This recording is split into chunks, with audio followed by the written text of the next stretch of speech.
ನಿಮ್ಮ ಸಕ್ಕರೆ ಮಟ್ಟ ಎಂದಾದರೂ ನಿಯಂತ್ರಣದಲ್ಲಿದೆಯೇ? ಮತ್ತು ಕೆಲವೊಮ್ಮೆ ಅದು ಗಗನಕ್ಕೆ ಏರುತ್ತದೆಯೇ? ಬೆಳಗ್ಗೆ ಖಾಲಿ ಹೊಟ್ಟೆಯಲ್ಲಿ ಶುಗರ್ ನಾರ್ಮಲ್ ಇರುತ್ತದೆ, ಆದರೆ ರಾತ್ರಿ ಸಮಯದಲ್ಲಿ 200, 250, 300 ದಾಟಿ ಹೋಗಿರುತ್ತದೆ. ಮತ್ತು ನೀವು ಪ್ರತಿ ಬಾರಿ ಟೆಸ್ಟ್ ಮಾಡಿಸಿದಾಗ ನಿಮಗೆ ಪ್ರತಿ ಸಾರಿ ಒಂದು ಶಾಕ್ ಆಗಿರುತ್ತದೆ. ನೀವು ರಿಪೋರ್ಟ್ ತೆಗೆದುಕೊಂಡು ಡಾಕ್ಟರ್ ಬಳಿ ಹೋದಾಗ ಡಾಕ್ಟರ್ ಇನ್ಸುಲಿನ್ ಶುರು ಮಾಡಬೇಕು ಎಂದು ಹೇಳುತ್ತಾರೆ. ಇದರಿಂದಾಗಿ ನಿಮ್ಮ ಎದೆಬಡಿತ ಜೋರಾಗಿ ಬಿಡುತ್ತದೆ, ಹೌದಲ್ಲವೇ? ನಿಮಗೆ ಶುಗರ್ ಇದ್ದರೆ ಅದನ್ನು ಕಂಟ್ರೋಲ್ ಮಾಡಲು ಮಾತ್ರೆಗಳ ಅವಶ್ಯಕತೆ ಇದೆ. ಆದರೆ ನೀವು ಇನ್ನೂ ಒಂದು ಹೆಜ್ಜೆ ಮುಂದೆ ಹೋಗಿ ಪ್ರಕೃತಿಯ ಸಹಾಯದಿಂದ ಅದನ್ನು ಗುಣಪಡಿಸಲು ಬಯಸಿದರೆ, ಇದು ಶುಗರ್ ವಿರುದ್ಧದ ಈ ಹೋರಾಟದಲ್ಲಿ ಒಂದು ಸಣ್ಣ ಹೆಜ್ಜೆ ನಿಮಗೆ ಬಹಳಷ್ಟು ಸಹಾಯ ಮಾಡುತ್ತದೆ. ನಾವು ಇಲ್ಲಿ ಒಂದು ಎಲೆಯ ಬಗ್ಗೆ ತಿಳಿದುಕೊಳ್ಳೋಣ. ಇದು ನಿಮ್ಮ ಮನೆಯ ಅಕ್ಕಪಕ್ಕದಲ್ಲಿಯೇ ಸಿಗುತ್ತದೆ, ಅಥವಾ ನೀವು ಅದನ್ನು ಮಾರುಕಟ್ಟೆಯಲ್ಲಿಯೂ ಪಡೆಯಬಹುದು. ಮತ್ತು ಅದರ ಶಕ್ತಿಯನ್ನು ವಿಜ್ಞಾನವು ಮತ್ತು ಆಯುರ್ವೇದವು ನಿರ್ಲಕ್ಷಿಸಲು ಸಾಧ್ಯವಿಲ್ಲ. ಸ್ನೇಹಿತರೆ, ನಾವು ಪ್ರತಿಯೊಂದು ಕಾಯಿಲೆಯಿಂದ ಬಳಲುತ್ತಿರುವ ಅಂತಹ ಅನೇಕ ರೋಗಿಗಳನ್ನು ಭೇಟಿ ಮಾಡಿದ್ದೇವೆ. ಅವರು ಹೇಳುವುದೇನೆಂದರೆ, ನಾನು ಪ್ರತಿಯೊಂದು ಆಹಾರ ಪದ್ಧತಿಯನ್ನು ಕಂಟ್ರೋಲ್ ಮಾಡುತ್ತೇನೆ, ಪ್ರತಿಯೊಂದು ಔಷಧಿಗಳನ್ನು ಸೇವಿಸುತ್ತೇನೆ, ಪ್ರತಿಯೊಂದು ಪರಿಹಾರಗಳನ್ನು ಮಾಡಿದರೂ ಕೂಡ ನನ್ನ ಶುಗರ್ ಕಂಟ್ರೋಲ್ಗೆ ಬಂದಿಲ್ಲ. ಈ ಪೇಷಂಟ್ಗಳಲ್ಲಿ ಒಬ್ಬರಾದ ಮಿಸ್ಟರ್ ಪ್ರಕಾಶ್ ರೋಢ ಅವರು 60 ವರ್ಷದ ಒಬ್ಬ ರಿಟೈರ್ಡ್ ಟೀಚರ್. ಪ್ರತಿದಿನ ಬೆಳಗ್ಗೆ ಬೇಗ ಏಳುತ್ತಾರೆ, ಅರ್ಧ ಗಂಟೆ ವಾಕಿಂಗ್ ಮಾಡುತ್ತಾರೆ, ಸರಿಯಾದ ಸಮಯಕ್ಕೆ ಔಷಧಿಗಳನ್ನು ತೆಗೆದುಕೊಳ್ಳುತ್ತಾರೆ. ಆದರೆ ಅವರ ಖಾಲಿ ಹೊಟ್ಟೆಯಲ್ಲಿರುವ ಶುಗರ್ 180 ಇರುತ್ತದೆ. ಅದನ್ನು ಕಂಡು ಅವರು ಮತ್ತಷ್ಟು ಗಾಬರಿಯಾದರು. ಮತ್ತು ನಂತರ ಯಾವುದೇ ಮಧುಮೇಹ ರೋಗಿಯು ಎಂದಿಗೂ ಕೇಳದ ಆ ವ್ಯಾಖ್ಯೆ ಬಂದಿತು. ಯಾವ ಶುಗರ್ ಪೇಷಂಟ್ಗಳು ಈ ಮಾತನ್ನು ಕೇಳಲು ಬಯಸುವುದಿಲ್ಲ? ಅದೇನೆಂದರೆ ಇನ್ಸುಲಿನ್ ತೆಗೆದುಕೊಳ್ಳಬೇಕು ಎನ್ನುವುದು. ಮತ್ತು ಇಲ್ಲಿಂದ ಅವರ ಹೊಸ ಪ್ರಯಾಣ ಪ್ರಾರಂಭವಾಯಿತು ಪರಿಹಾರದ ಕಡೆಗೆ. ಅದು ಆಯುರ್ವೇದದ ಪಠ್ಯಗಳಲ್ಲಿ ಮಾತ್ರ. ಅವರು ಈ ಹಿಂದೆ ಹೆಸರಿಸಿದ ಪರಿಹಾರದ ಕಡೆಗೆ. ನಾನು ಹಿಂದೆ ಇದರ ಬಗ್ಗೆ ಕೇಳಿದ್ದೆ. ಸಕ್ಕರೆಯ ರುಚಿಯನ್ನು ಹೋಗಲಾಡಿಸುವ ಮತ್ತು ಇನ್ಸುಲಿನ್ ಉತ್ಪಾದಿಸುವ ಎಲೆ. ಇದು ರುಚಿಯನ್ನು ನಿವಾರಿಸುತ್ತದೆ ಮತ್ತು ಇನ್ಸುಲಿನ್ ಅಗತ್ಯವನ್ನು ಕಡಿಮೆ ಮಾಡುತ್ತದೆ. ಅಸಾಧ್ಯವೆನಿಸುತ್ತದೆ ಅಲ್ಲವೇ? ಆದರೆ ಇದು ಕೇವಲ ಕಥೆಯಲ್ಲ, ಇದು ಒಂದು ಸಂಶೋಧನೆಯ ಸತ್ಯ ಘಟನೆಯಾಗಿದೆ.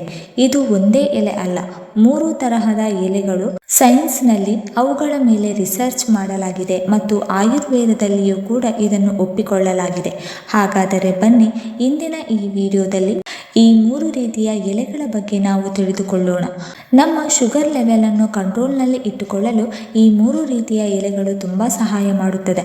ಆ ಎಲೆಗಳು ಯಾವುದೆಂದರೆ, ಅದರ ಹೆಸರಿನಲ್ಲಿಯೇ ಶುಗರನ್ನು ಇಲ್ಲದಂತೆ ಮಾಡುವ ಅಂಶವಿದೆ. ಮಧುಮೇಹಕ್ಕೆ ಪರಿಹಾರದ ಸುಳಿವು ನೀಡುವ ಮೊದಲ ಎಲೆಯ ಹೆಸರು ಮಧುನಾಶಿನಿಯನ್ನು ಮಧುಮೇಹ ರೋಗಿಗಳಿಗೆ ಮಾಂತ್ರಿಕ ಪರಿಹಾರವೆಂದು ಪರಿಗಣಿಸಲಾಗುತ್ತದೆ, ಏಕೆಂದರೆ ಇದು ಟೈಪ್ 1 ಮತ್ತು ಟೈಪ್ 2 ಡಯಾಬಿಟಿಸ್ ಎರಡರಲ್ಲೂ ಹೆಚ್ಚು ಪರಿಣಾಮಕಾರಿಯಾಗಿದೆ. ಇದು ದೇಹದಲ್ಲಿ ಇನ್ಸುಲಿನ್ ಮಟ್ಟವನ್ನು ಹೆಚ್ಚಿಸುವ ಮೂಲಕ ರಕ್ತದಲ್ಲಿನ ಸಕ್ಕರೆಯ ಮಟ್ಟವನ್ನು ಕಡಿಮೆ ಮಾಡುತ್ತದೆ. ಎಲೆಯನ್ನು ಬರೀ ಬಾಯಿಯಲ್ಲಿ ಅಗೆಯುತ್ತಿದ್ದರೆ ಅದರಲ್ಲಿ ಸ್ವೀಟ್ ಅಂಶ ಹೊರಬರುತ್ತದೆ. ಈ ಎಲೆಯನ್ನು ತಿಂದ ಮೇಲೆ ನೀವು ಸ್ವೀಟ್ ಸೇವಿಸಿದರೆ, ನೀವು ಸ್ವೀಟ್ ತಿಂದರೂ ಕೂಡ ಅದು ಸಿಹಿ ಅನಿಸುವುದಿಲ್ಲ. ಜಿಮ್ನೆಮಿಕ್ ಎನ್ನುವ ಆಸಿಡ್ ದೇಹದಲ್ಲಿ ಗ್ಲೂಕೋಸ್ ಅಂಶವನ್ನು ಹೀರಿಕೊಳ್ಳುವುದನ್ನು ಕಡಿಮೆ ಮಾಡುತ್ತದೆ ಮತ್ತು ಮೇದೋಜೀರಕ ಗ್ರಂಥಿಯು ಇನ್ಸುಲಿನ್ ಉತ್ಪಾದಿಸಲು ಆಕ್ಟಿವೇಟ್ ಮಾಡುತ್ತದೆ. ಆಯುರ್ವೇದದ ಪ್ರಕಾರ ಇದು ಹೊಟ್ಟೆಯಲ್ಲಿರುವ ಅಗ್ನಿಯನ್ನು ಹೆಚ್ಚಾಗುವಂತೆ ಮಾಡುತ್ತದೆ, ಮೆಟಬಾಲಿಸಮ್ ಶಕ್ತಿಶಾಲಿಯಾಗುವಂತೆ ಮಾಡುತ್ತದೆ ಮತ್ತು ಮೇದೋಜೀರಕ ಗ್ರಂಥಿಯನ್ನು ದೀರ್ಘಕಾಲದವರೆಗೆ ಬೆಂಬಲಿಸುತ್ತದೆ. ಒಂದು ರಿಸರ್ಚಿನ ಪ್ರಕಾರ 3 ತಿಂಗಳು ಮಧುನಾಶಿನಿ ಎಲೆಯನ್ನು ತಿನ್ನುತ್ತಾ ಬಂದರೆ ಖಾಲಿ ಹೊಟ್ಟೆಯಲ್ಲಿ ಶುಗರ್ ಲೆವೆಲ್ 25 ಮಿಲಿಗ್ರಾಂನಷ್ಟು ಕಂಡುಬಂದಿದೆ. HbOಗಳಲ್ಲಿ 1% ಶುಗರ್ ಲೆವೆಲ್ ಕಡಿಮೆಯಾಗಿದೆ. ಮತ್ತು ನಾವು ಅಧ್ಯಯನದ ಬಗ್ಗೆ ಮಾತನಾಡಿದರೆ, ರೋಗಿಗಳಿಗೆ 500 ಮಿಲಿಗ್ರಾಂ ಮಧುನಾಶಿನಿ ಸಾರವನ್ನು ನೀಡಿದಾಗ ಊಟಕ್ಕಿಂತ ಮೊದಲು ಹಾಗೂ ಊಟವಾದ ನಂತರ 40 ರಿಂದ 50 ಮಿಲಿಗ್ರಾಂನಷ್ಟು ಶುಗರ್ ಲೆವೆಲ್ ಕಡಿಮೆಯಾಗಿದೆ. ಅಂದರೆ ಈ ಎಲೆ ರುಚಿಯನ್ನು ಮಾತ್ರ ನಿರ್ಬಂಧಿಸುವುದಿಲ್ಲ, ದೇಹದ ಇನ್ಸುಲಿನ್ ಸೂಕ್ಷ್ಮತೆಯನ್ನು ಕೂಡ ಹೆಚ್ಚು ಮಾಡುತ್ತದೆ. ಇದು ಮೇದೋಜೀರಕ ಗ್ರಂಥಿಯ ಬೀಟಾ ಕೋಶಗಳನ್ನು, ಅಂದರೆ ಇನ್ಸುಲಿನ್ ಉತ್ಪಾದಿಸುವ ಕೋಶಗಳನ್ನು ಮತ್ತೆ ಪುನಶ್ಚೇತನಗೊಳಿಸಲು ಸಹಾಯ ಮಾಡುತ್ತದೆ. ಮಧುನಾಶಿನಿಯನ್ನು ಉಪಯೋಗಿಸಲು ನಿಮ್ಮ ಬಳಿ 3 ಆಪ್ಷನ್ಸ್ಗಳಿವೆ. ಬೆಳಗ್ಗೆ ನಾಷ್ಟ ಆದ ಮೇಲೆ ಅಥವಾ ನಾಷ್ಟಕ್ಕಿಂತ ಮುಂಚೆ ನೀವು 3ರಿಂದ 4 ಎಲೆಗಳನ್ನು ಬಾಯಿಯಲ್ಲಿ ಹಾಕಿಕೊಂಡು ಅಗೆಯಬೇಕು. ಇಲ್ಲದಿದ್ದರೆ ನೀವು ಅದನ್ನು ಪೌಡರ್ ರೂಪದಲ್ಲಿ ಸೇವಿಸಬಹುದು. ಇದರ ಎಲೆಗಳನ್ನು ನೀರಿನಲ್ಲಿ ಒಣಗಿಸಿ ಪೌಡರ್ ಮಾಡಿಟ್ಟುಕೊಂಡು ಪ್ರತಿದಿನ ಬೆಳಗ್ಗೆ ಖಾಲಿ ಹೊಟ್ಟೆ ಅಥವಾ ನಾಷ್ಟ ಆದ ಮೇಲೆ ಬಿಸಿ ನೀರಿಗೆ ಈ 1 ಸ್ಪೂನ್ ಪುಡಿಯನ್ನು ಹಾಕಿಕೊಂಡು ಆ ನೀರನ್ನು ಸೇವಿಸಬಹುದು. ಇದು ಬೇಡವಾದರೆ ನೀವು ತಾಜಾ ಎಲೆಗಳನ್ನು 5ರಿಂದ 6 ಎಲೆಗಳನ್ನು 1 ಗ್ಲಾಸ್ ನೀರಿನಲ್ಲಿ ಹಾಕಿ ಕುದಿಯಲು ಬಿಡಬೇಕು. ನಂತರ ಆ ನೀರನ್ನು ಸಹ ಕುಡಿಯಬಹುದು. ಇನ್ನೊಂದು ಮುಖ್ಯವಾದ ಗಮನಿಸಬೇಕಾದ ವಿಷಯ ಏನೆಂದರೆ, ನೀವು ಈಗಾಗಲೇ ಶುಗರ್ ಪೇಷಂಟ್ಗಳಾಗಿದ್ದು ಔಷಧಿಗಳನ್ನು ತೆಗೆದುಕೊಳ್ಳುತ್ತಿದ್ದರೆ ಆಗ ನೀವು ಮಧುನಾಶಿನಿ ಎಲೆಗಳನ್ನು ಸೇವಿಸಿದರೆ ನಿಮ್ಮ ಶುಗರ್ ಪೂರ್ತಿಯಾಗಿ ಇಳಿಯಬಹುದು. ನೀವು ಇದನ್ನು ಯೂಸ್ ಮಾಡುತ್ತೇನೆ ಎಂದರೆ ಪ್ರತಿದಿನ ಶುಗರ್ ಲೆವೆಲನ್ನು ಚೆಕ್ ಮಾಡುತ್ತಲೇ ಇರಬೇಕು. 2ನೇದಾಗಿ ಕರಿಬೇವು. ಪ್ರತಿಯೊಬ್ಬರ ಅಡುಗೆ ಮನೆಯಲ್ಲಿಯೂ ಒಗ್ಗರಣೆಗೆ ಇದನ್ನು ಬಳಸಿಯೇ ಬಳಸುತ್ತಾರೆ. ನಿಮಗೆ ಗೊತ್ತಿದೆ, ಈ ಒಂದು ಸಣ್ಣ ಎಲೆ ನಿಮ್ಮ ಶುಗರ್ ಲೆವೆಲನ್ನು ಎಷ್ಟರ ಮಟ್ಟಿಗೆ ಕಡಿಮೆ ಮಾಡುತ್ತದೆ ಎಂದರೆ ನೀವು ಅದನ್ನು ಊಹಿಸಲು ಸಾಧ್ಯವಿಲ್ಲ. ಎಲ್ಲರೂ ಇದನ್ನು ಫ್ಲೇವರ್ಗಾಗಿ, ರುಚಿಗಾಗಿ ಬಳಸುತ್ತಾರೆ. ಆದರೆ ಆಯುರ್ವೇದಿಕವಾಗಿ ಇದೊಂದು ಕ್ರಿಯಾತ್ಮಕವಾಗಿ ಇದು ನಮ್ಮ ದೇಹದಲ್ಲಿ ಕಾರ್ಯನಿರ್ವಹಿಸುತ್ತದೆ ಎಂದು ಹೇಳುತ್ತಾರೆ. ಊಟದ ಜೊತೆ ರುಚಿಯು ಇದು ತನ್ನ ಕಾರ್ಯವನ್ನು ನಿರ್ವಹಿಸುತ್ತದೆ. ಆಯುರ್ವೇದದಲ್ಲಿ ಹೇಳಲಾಗಿದೆ ಎಂದು ನಿಮ್ಮ ಲಿವರನ್ನು ಡಿಟಾಕ್ಸಿಫೈ ಮಾಡುತ್ತದೆ. ನಿಮ್ಮ ಚಯಾಪಚಯ ಕ್ರಿಯೆಯನ್ನು ಬೆಂಕಿಯಂತೆ ಬಲಪಡಿಸುತ್ತದೆ. ಇದರ ಪರಿಣಾಮವು ಕಫ ಮತ್ತು ಪಿತ್ತ ದೇಹ ಪ್ರಕೃತಿಗಳಿಗೆ ನಿರ್ದಿಷ್ಟವಾಗಿರುತ್ತದೆ. ಇದು ಮಧುಮೇಹದ ಲಕ್ಷಣಗಳನ್ನು ವಿಧಗಳಲ್ಲಿ ಸಮತೋಲನಗೊಳಿಸುವಲ್ಲಿ ಹೆಚ್ಚು ಸಹಾಯಕವಾಗಿದೆ. ಆಧುನಿಕ ಸೈನ್ಸ್ ಹೇಳುತ್ತದೆ ಇದು ಇನ್ಸುಲಿನ್ ಸಂವೇದನೆಯನ್ನು ಹೆಚ್ಚಿಸುತ್ತದೆ ಎಂದು ಹೇಳುತ್ತದೆ. ಪಿಷ್ಟವು ಗ್ಲೂಕೋಸ್ ಆಗಿ ವಿಭಜನೆಯಾಗುವುದರ ಪ್ರಕ್ರಿಯೆಯನ್ನು ನಿಧಾನಗೊಳಿಸುತ್ತದೆ ಮತ್ತು ಮಧುಮೇಹದ ದೀರ್ಘಕಾಲಿಕ ತೊಡಕುಗಳನ್ನು ತಡೆಯುತ್ತದೆ. ಡಯಾಬಿಟಿಸ್ ತೊಂದರೆಗಳಿಂದ ನಿಮ್ಮನ್ನು ರಕ್ಷಿಸುತ್ತದೆ. ನೀವು ಈ ಎಲೆಗಳನ್ನು 3 ರೀತಿಯಲ್ಲಿ ಬಳಸಬಹುದು. ಎಲೆಗಳನ್ನು ಅಗಿದು ಹಾಗೆ ತಿನ್ನಬಹುದು. ಈ ಎಲೆಗಳನ್ನು ಕುದಿಸಿ ಅದರ ನೀರನ್ನು ಕುಡಿಯಬಹುದು ಅಥವಾ ಪೌಡರ್ ರೀತಿ ಬಳಸಬಹುದು. ಬೆಳಗ್ಗೆ ಎದ್ದ ತಕ್ಷಣ ಖಾಲಿ ಹೊಟ್ಟೆಯಲ್ಲಿ 8ರಿಂದ 10 ಕರಿಬೇವಿನ ಎಲೆಗಳನ್ನು ಅಗಿದು ತಿನ್ನಬಹುದು. ಇಲ್ಲದಿದ್ದರೆ 1 ಸ್ಪೂನ್ ಕರಿಬೇವಿನ ಪೌಡರನ್ನು ಬಿಸಿ ನೀರಿನಲ್ಲಿ ಹಾಕಿಕೊಂಡು ಬೆಳಗ್ಗೆ ಖಾಲಿ ಹೊಟ್ಟೆಯಲ್ಲಿ ಕುಡಿಯಬಹುದು. ಇಲ್ಲದಿದ್ದರೆ ಎಲೆಗಳನ್ನು ನೀರಿನಲ್ಲಿ ಕುದಿಸಿ ಅದರ ನೀರನ್ನು ಕುಡಿಯಬಹುದು. ಇದು ಆಗದಿದ್ದರೆ ನೀವು ಅಡುಗೆ ಮಾಡುವಾಗ, ಊಟ ಮಾಡುವಾಗ ಮೊಸರಿನಲ್ಲಿ ಕರಿಬೇವಿನ ಪೌಡರ್ ಬಳಸಬಹುದು. 3ನೇದಾಗಿ ಬೇವಿನ ಎಲೆ. ಇದು ನಮಗೆಲ್ಲರಿಗೂ ಚಿರಪರಿಚಿತ.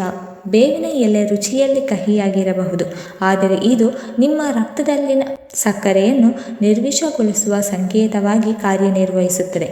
ಆಯುರ್ವೇದವು ಬೇವನ್ನು ಮಧುಮೇಹಕ್ಕೆ ವಿಶ್ವಾಸಾರ್ಹ ಪರಿಹಾರವೆಂದು ಪರಿಗಣಿಸುತ್ತದೆ.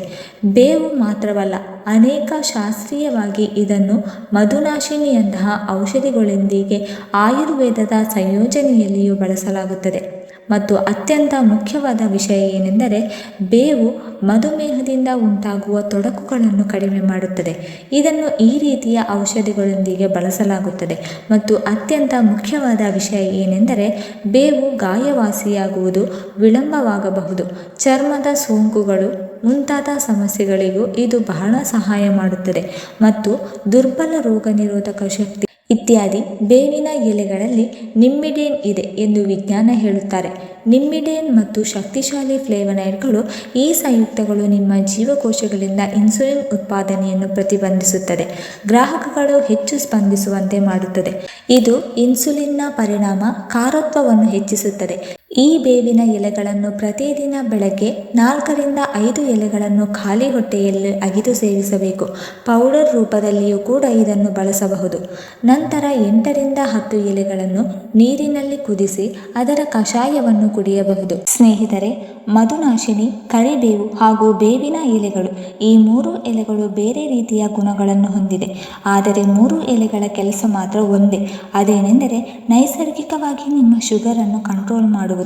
ಎಲ್ಲರಲ್ಲಿಯೂ ಒಂದು ಪ್ರಶ್ನೆ ಕಾಡುತ್ತದೆ, 3 ಎಲೆಗಳು ತುಂಬ ಪವರ್ಫುಲ್ ಆಗಿದೆ 3 ಎಲೆಗಳು ತುಂಬ ಪವರ್ಫುಲ್ ಆಗಿದೆ. 3 ಎಲೆಗಳನ್ನು ಒಂದೇ ಸಾರಿ ಸೇವಿಸಬಹುದೇ ಎಂದು ಉತ್ತರ ಹೌದು, ನೀವು ಇದನ್ನು ಮಾಡಬಹುದು. ಆದರೆ ಬುದ್ಧಿವಂತ ಅನುಕ್ರಮದಲ್ಲಿ ನೀವು ಈ 3 ಎಲೆಗಳನ್ನು ಒಂದೇ ಸಾರಿ ಒಟ್ಟಿಗೆ ಸೇವಿಸುತ್ತೇನೆ ಎಂದರೆ ಬೆಳಗ್ಗೆ ಖಾಲಿ ಹೊಟ್ಟೆಯಲ್ಲಿ ಕರಿಬೇವಿನ ಎಲೆಗಳನ್ನು 8 ರಿಂದ 10 ಸೇವಿಸಬಹುದು. 15 ನಿಮಿಷಗಳ ನಂತರ 4 ರಿಂದ 5 ಬೇವಿನ ಎಲೆಗಳನ್ನು ಸೇವಿಸಬಹುದು. ಇದನ್ನು ಹಾಗೆ ತಿನ್ನಲಾಗದಿದ್ದರೆ ಎಲೆಗಳನ್ನು ಕುದಿಸಿ ಆ ನೀರನ್ನು ಕುಡಿಯಬಹುದು. ಊಟವಾದ ನಂತರ 3 ರಿಂದ 4 ಮಧುನಾಶಿನಿ ಎಲೆಗಳನ್ನು ಅಗಿದು ಸೇವಿಸಬಹುದು. ಶುಗರ್ ಲೆವೆಲ್ ಜಾಸ್ತಿ ಇದ್ದರೆ ಸಾಯಂಕಾಲ ಮಧುನಾಶಿನಿ ಹಾಗೂ ಬೇವಿನ ಎಲೆಗಳ ಪೌಡರ್ನಿಂದ ಟೀ ಮಾಡಿಕೊಂಡು ಕುಡಿಯಬಹುದು. ಈ 3 ಎಲೆಗಳನ್ನು ಒಟ್ಟಿಗೆ ಸೇವಿಸಬಹುದು. 5 ಕರಿಬೇವಿನ ಎಲೆಗಳು, 3 ಬೇವಿನ ಎಲೆಗಳು, 3 ಮಧುನಾಶಿನಿ ಎಲೆಗಳನ್ನು ತೆಗೆದುಕೊಂಡು 2 ಕಪ್ ನೀರಿನಲ್ಲಿ ಆ ಎಲೆಗಳನ್ನು ಹಾಕಿ ಚೆನ್ನಾಗಿ ಕುದಿಸಬೇಕು. ಇದರಲ್ಲಿ ಸ್ವಲ್ಪ ದಾಲ್ಚಿನ್ನಿ ಹಾಗೂ ತುಳಸಿ ಎಲೆಗಳನ್ನು ಕೂಡ ಸೇರಿಸಬಹುದು. 2 ಕಪ್ ನೀರು 1 ಕಪ್ ಆಗುವವರೆಗೂ ಕುದಿಸಿ ಆ ಟೀಯನ್ನು ಬೆಳಗ್ಗೆ ಹಾಗೂ ಸಾಯಂಕಾಲ ಖಾಲಿ ಹೊಟ್ಟೆಯಲ್ಲಿ ಸೇವಿಸಬೇಕು. ಈ 3 ಎಲೆಗಳನ್ನು ನಾವು ಹೇಳಿದ ರೀತಿಯಲ್ಲಿ ತೆಗೆದುಕೊಳ್ಳಬೇಕು. ಅತಿಯಾಗಿ ತೆಗೆದುಕೊಳ್ಳಬಾರದು, ಇದರಿಂದ ಅವುಗಳು ಕಹಿ ಮತ್ತು ಅಸಿಡಿಟಿ ಉಂಟಾಗುವ ಸಾಧ್ಯತೆ ಇರುತ್ತದೆ. ಪ್ರಕೃತಿ ನಮಗೆ ಪ್ರತಿಯೊಂದು ರೋಗಕ್ಕೂ ಯಾವುದಾದರೂ ಒಂದು ಔಷಧಿಯನ್ನು ನೀಡಿರುತ್ತದೆ, ಆದರೆ ನಾವು ಅದರ ಬಗ್ಗೆ ಹೆಚ್ಚಿನದಾಗಿ ತಿಳಿದುಕೊಳ್ಳಬೇಕಾಗುತ್ತದೆ. ಈ ರೀತಿ ಎಲೆಗಳನ್ನು ಸರಿಯಾದ ಕ್ರಮದಲ್ಲಿ ಸೇವಿಸಿದರೆ ಇದರಿಂದ ಆಗುವ ಉಪಯೋಗಗಳು ಕೂಡ ಅಷ್ಟೇ ಚೆನ್ನಾಗಿರುತ್ತದೆ. ನಾವು ಹೇಳಿದ ಪ್ರಮಾಣದಲ್ಲಿ ನೀವು ಈ ಎಲೆಗಳನ್ನು ಬಳಸಿದರೆ ಯಾವುದೇ ರೀತಿಯ ಸೈಡ್ ಎಫೆಕ್ಟ್ ಆಗುವುದಿಲ್ಲ. ಹಾಗಾದರೆ ಇಂದಿನಿಂದಲೇ ಈ ಕೆಲಸಗಳನ್ನು ಶುರು ಮಾಡಿ ನಿಮ್ಮ ಶುಗರನ್ನು ಕಂಟ್ರೋಲ್ನಲ್ಲಿ ಇಟ್ಟುಕೊಳ್ಳಿ. ನಮ್ಮ ಆರೋಗ್ಯ ನಮ್ಮ ಕೈಯಲ್ಲಿಯೇ ಇದೆ. ವೀಕ್ಷಕರೇ, ಇಂದಿನ ಈ ಮಾಹಿತಿ ನಿಮಗೆ ಇಷ್ಟವಾಗಿದ್ದರೆ ದಯವಿಟ್ಟು ಲೈಕ್ ಮಾಡಿ, ಶೇರ್ ಮಾಡಿ ಮತ್ತು ಕಮೆಂಟ್ ಮಾಡಿ. ಹಾಗೆ ಮುಂದಿನ ವಿಡಿಯೋಸ್ಗಳಿಗಾಗಿ ನಮ್ಮ ಚಾನಲನ್ನು ಸಬ್ಸ್ಕ್ರೈಬ್ ಮಾಡಿಕೊಳ್ಳಿ. ಧನ್ಯವಾದಗಳು.